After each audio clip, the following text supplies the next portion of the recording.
Le remote. Non, non, attends, je vais le prendre tout à l'heure. Hein? Faut pas pleurer. Ça arrive, Ismaël. Ça arrive. À mon avis, la plus grande école du cinéma, c'est l'école du documentaire.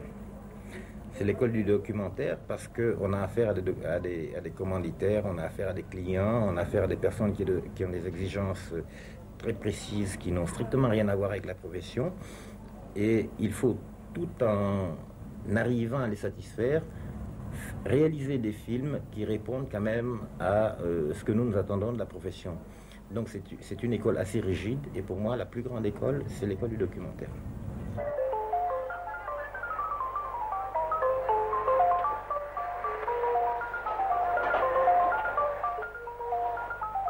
On va à Mercury.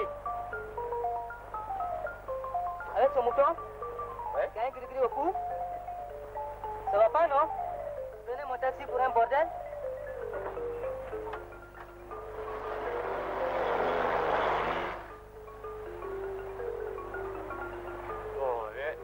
Ils n'ont aucun respect pour les gens en ville. C'est incroyable.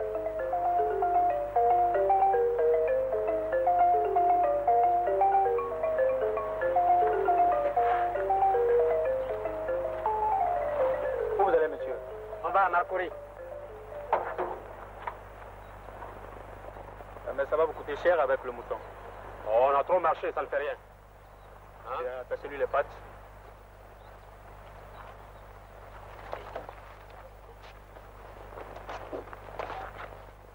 On va chez Aka.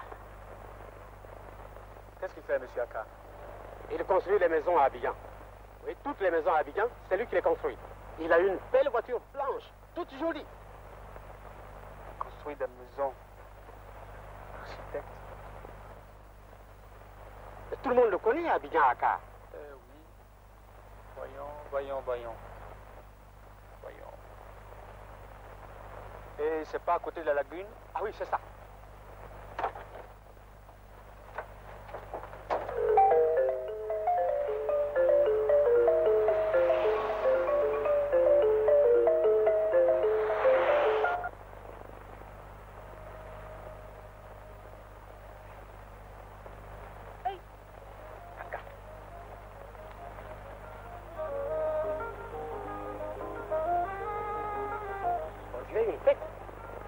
C'est une fête qu'ils donnent ici, Aka. Et Aka. Allez, rentre. Et Aka.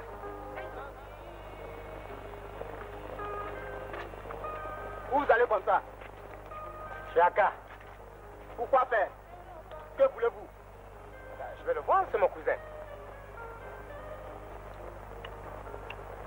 Aujourd'hui, il y a invitation, on ne peut pas entrer. Ah, mais dis donc. Vous entendez ça, les enfants? On ne peut pas entrer. Et pourquoi on ne peut pas entrer? C'est chez mon cousin.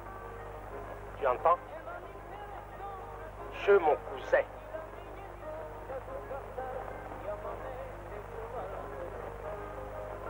Toi, tu es quoi ici? Je vais lui dire que tu m'as insulté. Tu entends? Insulté.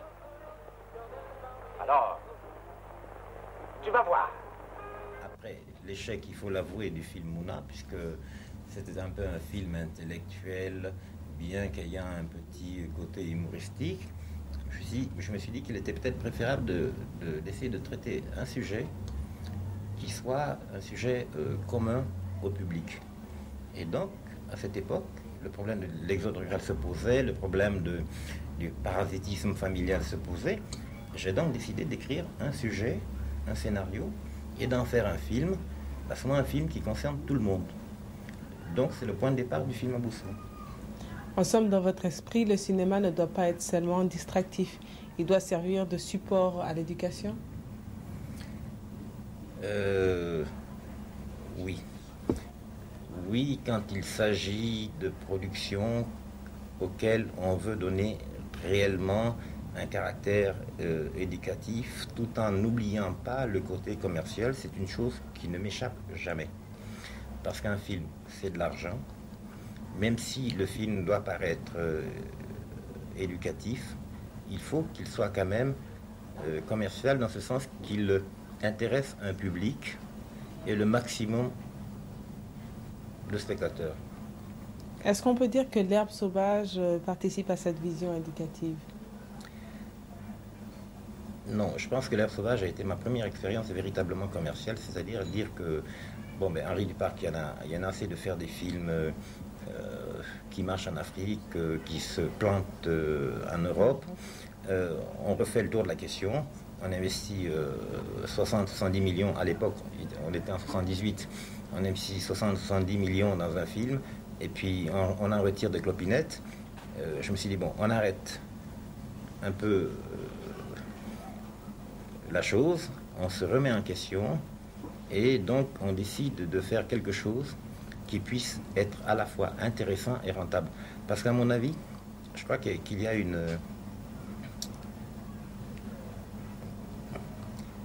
il y a un principe de vie qui veut dire que on sème, quand on sème une idée, on récolte un acte. Quand on sème un acte, on récolte une habitude. Quand on sème une habitude, on récolte un caractère. Et quand on sème un caractère, on récolte un destin. Je pense que c'est une trajectoire normale. Et quand on part de ce principe-là, on évolue en fonction de ce principe. C'est tout.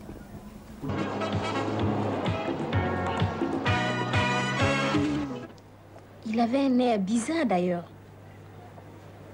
Ouais. Il y a longtemps qu'il ne nous a pas réunis comme ça.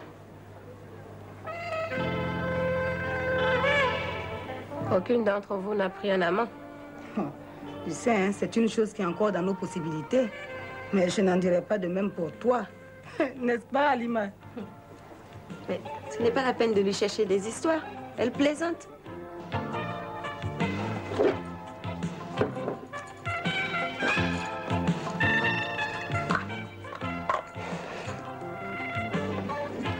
Bien, je vous ai réunis aujourd'hui pour vous dire que je suis vraiment fier de vous.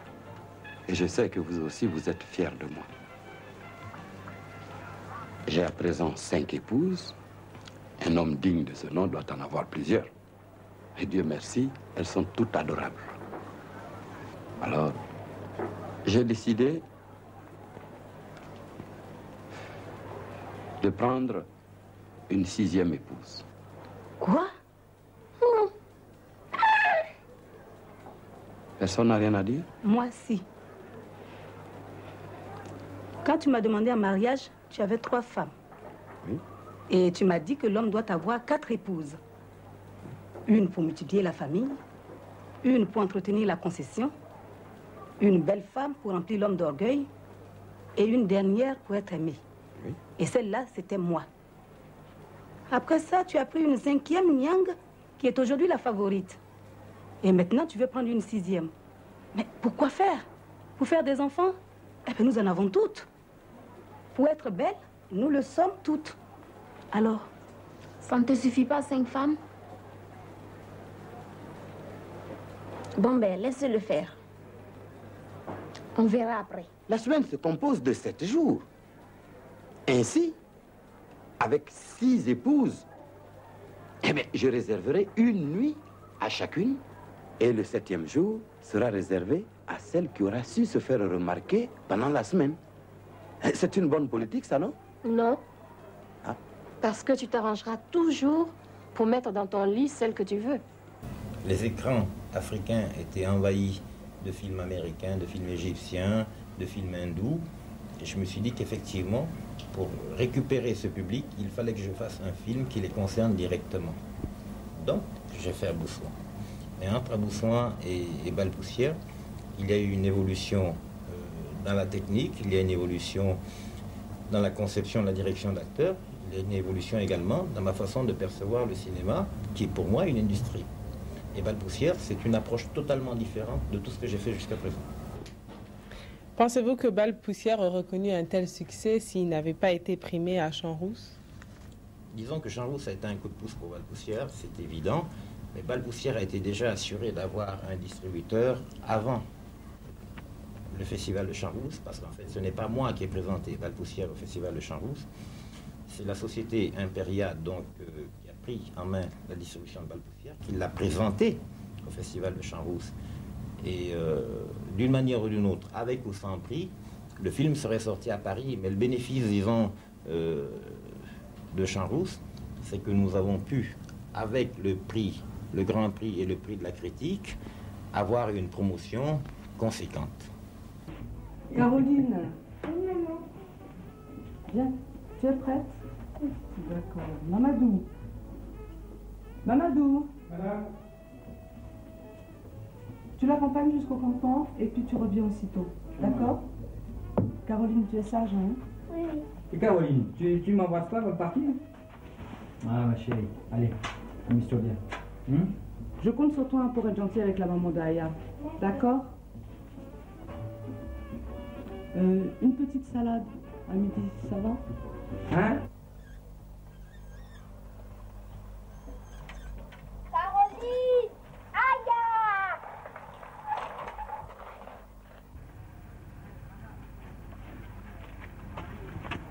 Bonjour.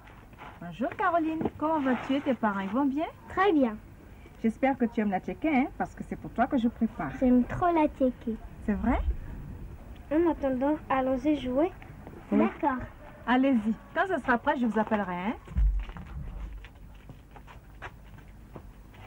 De 78 à 88, vous revenez à la réalisation de documentaires. Vous participez à la création d'une série fiction destinée à la jeunesse. Il s'agit de Aya, qui vous permet de vous adresser à un public d'enfants. Là aussi, il s'agit d'une expérience qui vous a enrichi? L'expérience m'a enrichi, c'est vrai. Mais le projet de Aya est un projet que j'ai mûri depuis 1972, l'année de naissance de ma fille aînée. Et à cette époque, la télévision ivoirienne ne présentait pratiquement pas d'émissions de jeunes qui pouvaient intéresser les enfants. Et j'ai imaginé une histoire donc, que j'ai écrite, que j'ai enregistrée et que j'ai fait écouter